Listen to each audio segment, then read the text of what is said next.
Bonjour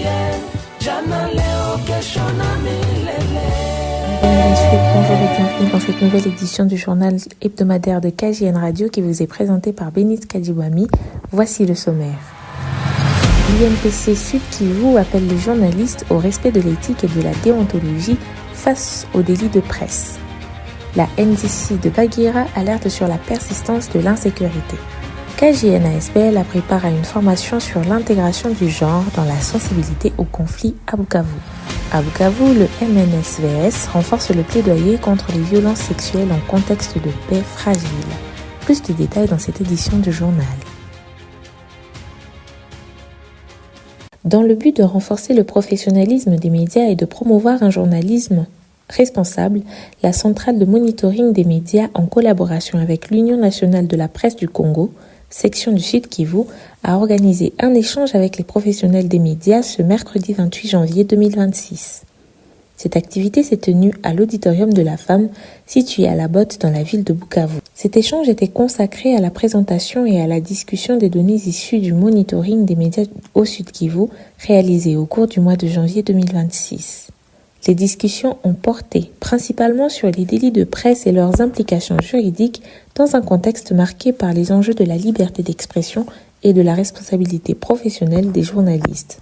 À l'issue des échanges, une déclaration a été rendue publique par le vice-président de l'UNPC Sud Kivu, soulignant que les journalistes sont tenus de préserver un équilibre délicat entre le droit d'informer et le devoir de respecter les limites imposées par l'éthique et la loi. Nous l'écoutons.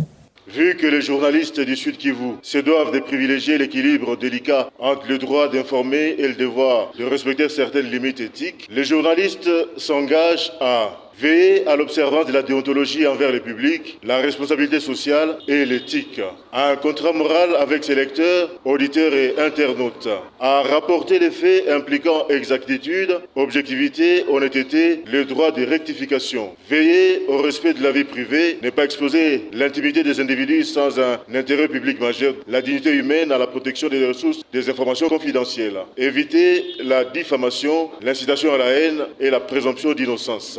L'organisation Caribou Jeunesse Nouvelle a participé à une formation sur l'intégration du genre dans la sensibilité au conflit tenue du mardi 27 au jeudi 29 janvier 2026 à Bukavu, à la maison régionale des missionnaires xavériens à Moumba.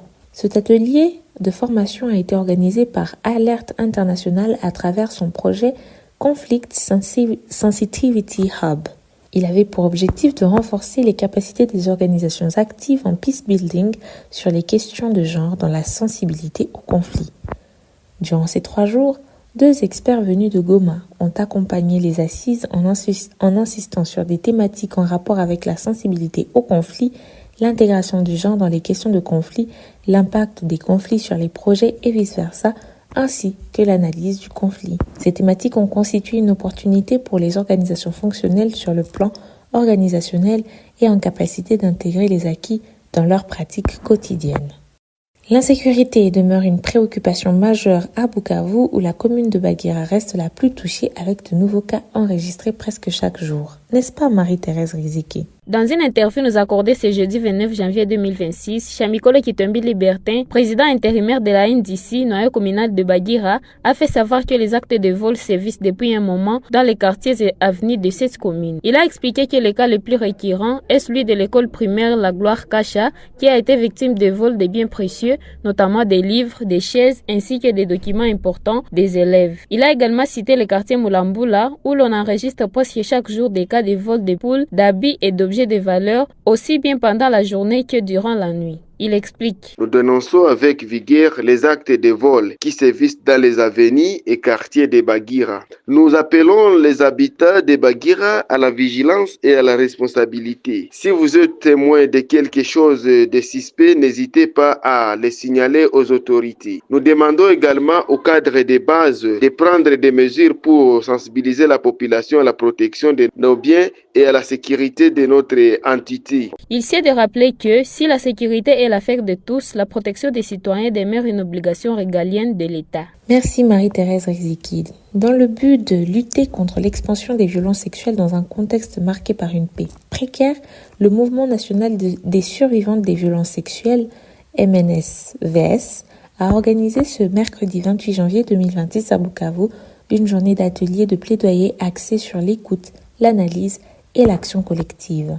Dès les premières heures de la matinée, les participantes se sont réunies dans un esprit de solidarité afin de faire face à l'impunité persistante. L'atelier a débuté par un accueil suivi de l'adoption d'un code de conduite garantissant un cadre sûr, inclusif et respectueux. La désignation symbolique d'un intendant, chef du village, a rappelé l'importance du leadership communautaire dans la lutte contre les violences sexuelles. La coordinatrice nationale du MNSVS, Madame Aline Kanega, a présenté la vision, la mission et le rôle du mouvement dans la mobilisation des survivantes à l'échelle nationale. Cette intervention a été complétée par la présentation du projet mis en œuvre en partenariat avec la Fondation Panzi, exposée par M. Roger Bouendois, précisant les objectifs et les stratégies de prévention et de réponse aux violences sexuelles. Les échanges se sont poursuivis avec un exposé thématique facilité par Madame Jolie Kamontou portant sur l'analyse des causes structurelles de la recrudescence des violences sexuelles à Bukavu ainsi que sur l'identification des pistes concrètes de prévention et de plaidoyer. Les discussions ont été approfondies après la pause repas, favorisant le partage d'expériences et la réflexion collective. La journée s'est clôturée par une session d'évaluation et de questions-réponses au cours de laquelle les participantes ont formulé des recommandations pour renforcer le processus de plaidoyer. Cette première journée a ainsi posé les bases d'un engagement collectif fort, affirmant la volonté des survivantes de transformer leur voix en un levier d'influence durable contre les violences sexuelles à Bukavu et bien au-delà. Nous voici donc à la fin de notre journal hebdomadaire. Merci de l'avoir suivi et de rester connecté à KJN. En attendant la prochaine fois, portez-vous bien. À très bientôt.